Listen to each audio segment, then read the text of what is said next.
Hello, my name is Kendra Miller. I'm a partner at Crowell Moring. In the last segment, we discussed the potential exposure that companies face when hiring their first worker and classifying that worker as an independent contractor without considering the factors relevant to the independent contractor decision. You may remember we talked about the potential exposure in the thousands, if not millions of dollars. Today, we're going to be focusing on the common mistakes companies make from their very first hiring decision and how you can avoid those pitfalls as you continue to grow your company. Initially, keep in mind that labels are not dispositive.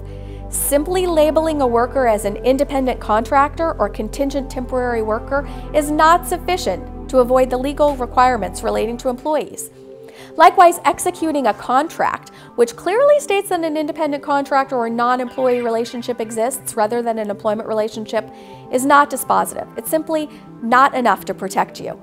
Nonetheless, take care that all documentation, including contracts, employee handbooks, policies, and plans relating to the workers, make clear that they are not being classified by the company as your employees and are not eligible for benefits to which your employees are eligible.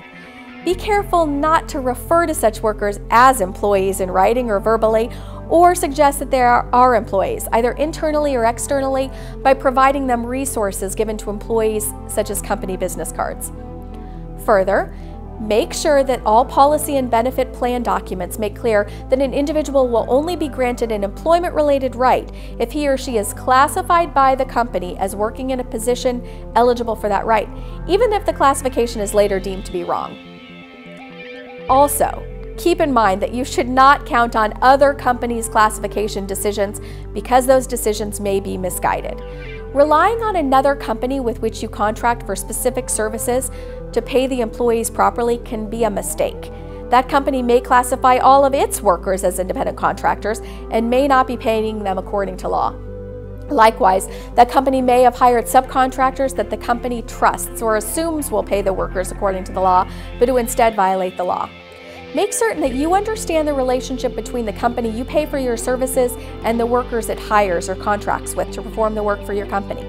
Make sure that the contract you have with the company makes clear that you are not the employer and that the company with which you are contracting will have to defend and indemnify your company in the event allegations are made against your company regarding alleged violations of the law with respect to the workers.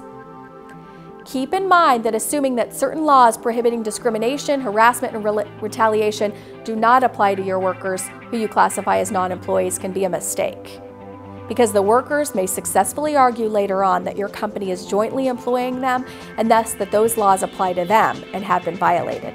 It's better to be safe than sorry when enforcing your anti-discrimination and anti-harassment policies. The principal justification for using contingent or temporary workers should be to fill temporary or part-time positions, or to look to independent contractors to provide special expertise that your company does not have, not as a means of avoiding headcount limitations or other hiring restraints, not as a means to avoid the payment of overtime or breaks or specific wage statements and the like. Therefore, if your company has used the services of a contingent worker on a substantially full-time basis for an extended period, your company should reconsider whether it needs that person's services indefinitely. If so, it should create or identify a regular employment position and offer it to the employee. If not, if the contingent worker declines the position, it should discontinue using the worker. When you're making an independent contractor decision, consider whether the worker performs work that is integral to your company's objectives. The primary justification for using independent contractors or companies with their own employees should be to delegate work to an entity that specializes in that type of work, leaving you free to have the time and resources you need to focus on your main objectives.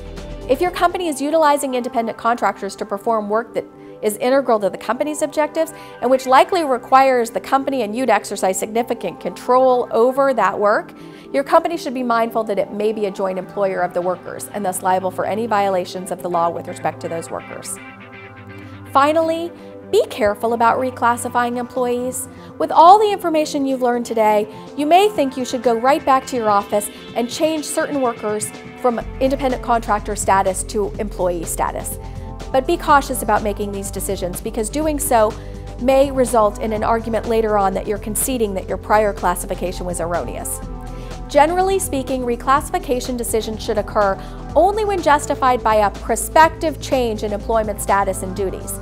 In such instances, the worker's new position should not be relevant in determining whether the individual was properly classified while working in his or her different former capacity. With these considerations in mind, you should be on your way in making decisions about how to classify workers providing services to your company. Good luck.